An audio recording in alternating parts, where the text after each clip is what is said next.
નમસ્કાર મિત્રો, હું ડૉક્ટર નિલેશ દવે ફરી એકવાર વડોદરા કેમ્પમાં આજથી 4 મહિના પહેલા બરાબર આજથી લગભગ 4 થી 5 મહિના પહેલા પ્રિયાંશના મમ્મી અને પપ્પા આપણી પાસે સારવાર અને દવા માટે આવ્યા હતા. એમના આ ત્રીજું બાળક જન્મથી સાંભળતું બોલતું નથી. પ્રિયાંશની ઉંમર અત્યારે કેટલી હશે? 4 વર્ષ. 4 વર્ષનો બાળક જન્મથી સાંભળતો બોલતો બિલકુલ જ નહોતો. આપણે પેશન્ટ જોયું, કેસ સ્ટડી કર્યા અને પછી એમને દવા સારવાર માટે સમજાવ્યા. આપણે સારવાર અને દવા 4 મહિના લીધા પછી પેશન્ટ ફરી અત્યારે ફોલોઅપમાં આપણી પાસે આવ્યા છે. પેશન્ટ અત્યારે જોયું, પ્રિયાંશને ચેક કર્યા તો એમને 40% 50% જેટલું સાંભળવાનું વધ્યું છે અને થોડા શબ્દ બોલવાનું પણ ચાલુ કર્યા છે.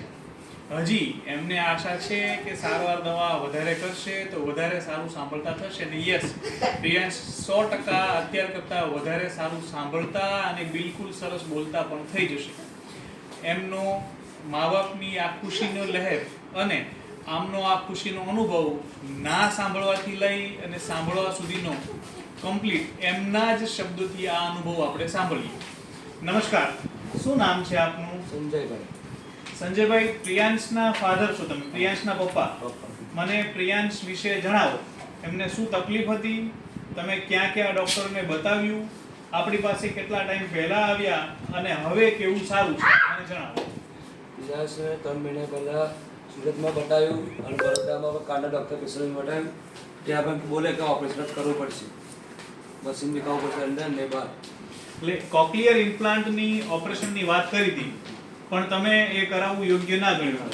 પછી હું તમારા માટે પેલો ફેસબુક પર જોયું મેં, એટલા માટે પછી હું બતાવવા માટે આવ્યો છું.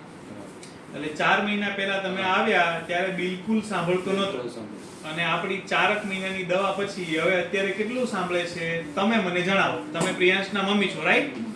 બોલો. 40-50% જેવું સારું સાંભળે છે. પાછળથી પહેલા કશું નતો સાંભળતો, વાસણ નાખે કશું નહીં, ના દવા ચાલશે ને એનું વાસણ કેવું પડે ને તો સંભળાય છે, તરત સંભળાય. અને અમુક શબ્દો પણ બોલે અમુક છે. શબ્દ બોલે છે. શું શબ્દ બોલે છે? પાપા એવું અમુક બોલે, આજે પાપા એવું બોલતો, પાપા એવું. સરસ. હજી તમે દવા લેશો અને હજી બોલાવવાની પ્રેક્ટિસ કરાવશો, સ્પીચ થેરાપી કરાવશો તો શબ્દ ચોખ્ખા બોલતા પણ થઈ જશે. બરાબર? આવા જ ના જન્મથી ના સાંભળતા બોલતા દર્દીઓની સારવાર દવાથી સાંભળતા થવાય છે, આપણી દવાથી સાંભળતા થાય છે. બરાબર છે? તમારો પોતાનો અનુભવ વ્યક્ત કરી રહ્યા છો. આવા જ વિડીયોઝ અથવા આ આભાર હું બીજાને બતાવીશ તો અમને પણ સંતોષ થશે. Thank you.